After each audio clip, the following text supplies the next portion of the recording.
ավտոբուսների գծերն ենք շարունակում ավելացնել քաղաքում, շատ շուտով դուք տեսնելու եք նաև նոր ավտոբուսային գծեր Երևան քաղաքում, այսինքն մարդը պետք է իմանա, որ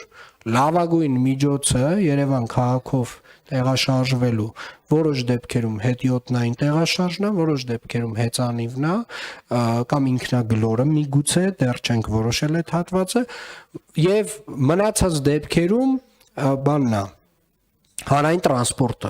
որը որ վստահորեն շատ ավելի արագ պետքա տեղափոխի մարդկանց քաղաքով մեկ, քան նույն ավտոմեքենան։ Այսինքն ավտոմեքենաներից մի քիչ տենց էմփուլը պետք է գա, որ երևի կշտանանք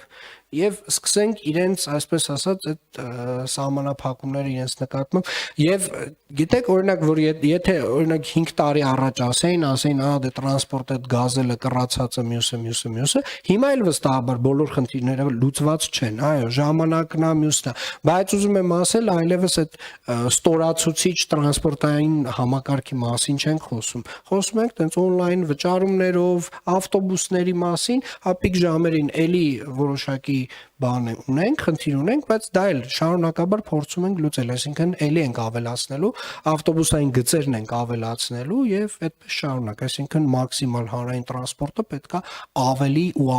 ավելի հարմարավետ դառնա, այնքան հարմարավետ, որ ավտոին նախընտրեն հանրային տրանսպորտը։